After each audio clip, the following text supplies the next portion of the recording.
Après la victoire décisive de Dien Bien Phu, le Nord-Vietnam est un pays qui n'a encore ni désarmé, ni démobilisé.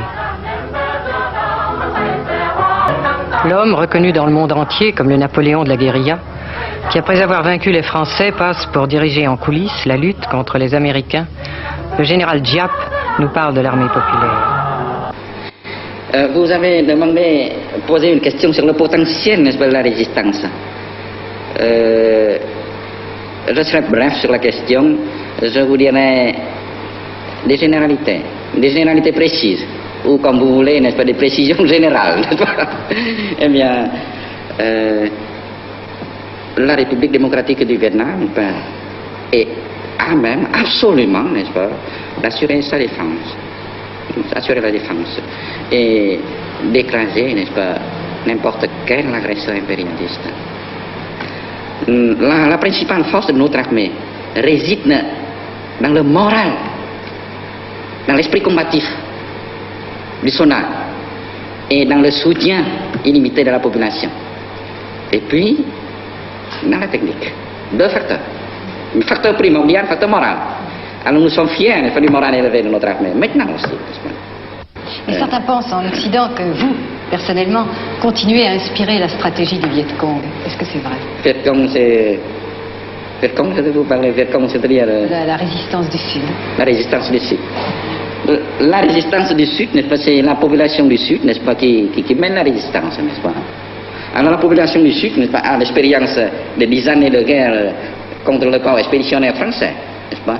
Alors maintenant même... certains journalistes français, n'est-ce pas, et certains hommes politiques français donnent des conseils aux Américains que ça ne sera jamais résolu par la voie de la guerre. Năm 1964, một nhóm phóng viên truyền hình Pháp đã quay trở lại Điện Biên Phủ và tìm gặp đại tướng Võ Nguyên Giáp. Điều mà họ quan tâm đặc biệt là sức mạnh của Việt Nam trong cuộc đối đầu với sức mạnh quân sự của Mỹ. Vài năm sau, khi mà cuộc chiến tranh Việt Nam ở vào giai đoạn ác liệt, Đại tướng Võ Nguyên Giáp lại trả lời phỏng vấn một kênh truyền hình Pháp. Lần này, niềm tin của ông vào chiến thắng còn được thể hiện mạnh mẽ hơn trước. L'année 1966 a été marquée essentiellement par la défaite, une défaite sévère du corps expéditionnaire américain au Sud-Vietnam. Dans cette guerre locale qu'ils sont obligés de mener pour sauver leur entreprise néocolonialiste de la débâcle, les États-Unis ont perdu le premier rôle. Ça a été pour eux une véritable surprise. Une surprise d'ordre stratégique.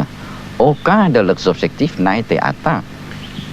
Les Américains se proposaient de briser les Chines aux forces populaires, c'est-à-dire d'exterminer le gros des forces régulières du Front National de Libération, de reconquérir d'importants territoires qui échappaient à leur contrôle, de consolider, revigorer le régime fantoche de Saigon et son armée.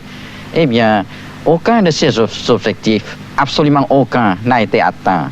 Par contre, les forces régulières du Front National de Libération se sont renforcées, les zones libérées se sont élargies, et la crise du régime de Saigon s'aggrave sans cesse. Quels sont les effets des bombardements contre le Nord?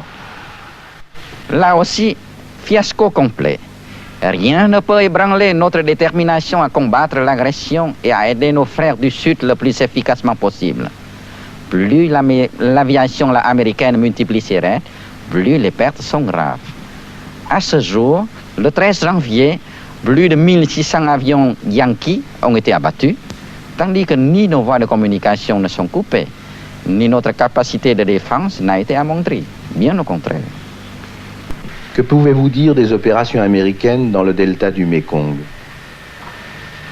Ce fait met à nu une des contradictions les plus aiguës dans lesquelles se débat la stratégie américaine.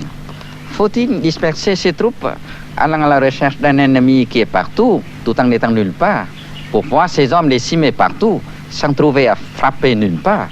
Faut-il regrouper ses forces, abandonner de vastes territoires à l'adversaire? Quand la guerre du peuple se développe comme au Sud-Vietnam actuellement, la stratégie de l'agresseur ne peut qu'osciller d'un pôle à l'autre, sans trouver une direction juste. Nhà báo Mỹ Stanley Cannell là một trong số ít những nhà báo phương Tây phỏng vấn đại tướng sau chiến tranh. Ông kể lại, ở tuổi 80, tướng Giáp vẫn giữ được sức mạnh trí tuệ và ý chí quyết liệt đã giúp ông giành chiến thắng và biến ông thành huyền thoại. Sau này, Stanley Cannell có một câu nói đáng nhớ: chúng ta học được gì ở Việt Nam ư? Chúng ta học được rằng chúng ta không nên ở đó ngay từ đầu.